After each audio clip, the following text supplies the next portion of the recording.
আমরা মহামান্য রাজ্যপালকে যে বিষয়টা বোঝানোর চেষ্টা করেছি যে একটা সভ্য সমাজে যখন সাংবাদিকরা বিপন্ন বোধ করে, ইনসিকিউরিটি ফিল করে, তখন সেই সমাজের গণতন্ত্র বিপন্ন হয়। এই বিষয়টা রাজ্যপাল মহোদয়কে আমরা বোঝানোর চেষ্টা করেছি। উনি বিষয়টা রিয়েলাইজ করেছেন এবং গণতন্ত্র রক্ষার স্বার্থে উনি পদক্ষেপ গ্রহণ করবেন বলে আমাদের আশ্বাস দিয়েছেন। ধন্যবাদ।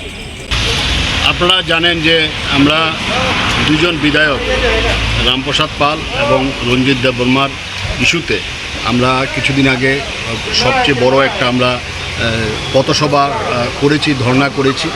তার এই আন্দোলনের অঙ্গ হিসাবে আমরা পরবর্তী সময়ে ওই দিনই আমরা মাননীয় মুখ্যমন্ত্রীর সাথে দেখা করেছি। আজকে আমরা মহামান্য রাজ্যপালের সাথে আমরা দেখা করেছি। আমাদের যে দাবি, যে দুই বিধায়কের বিরুদ্ধে কি কি অভিযোগ এবং কি কি ব্যবস্থা গ্রহণের বিস্তারিত গভর্নরের কাছে তুলে ধরা হয়েছে এবং যে কিছুদিন ধরে যে দুজন বিধায়ক যা কিছু করে চলছে সবাই রাজ্যবাসী দেখছেন এবং এটা নতুন করে আর বলার কিছু নেই। এটা বিভিন্ন পত্রপত্রিকা থেকে শুরু করে বিভিন্ন মিডিয়াতে এইগুলো প্রতিনিয়ত দেখা যাচ্ছে এবং রাজ্যবাসীও জানে, আমরাও শহরবাসীকে জানিয়েছি। তো এই আন্দোলনের ধাপ হিসাবে আজকে আমরা মহামান্য রাজ্যপালের কাছে আমরা দেখা করেছি।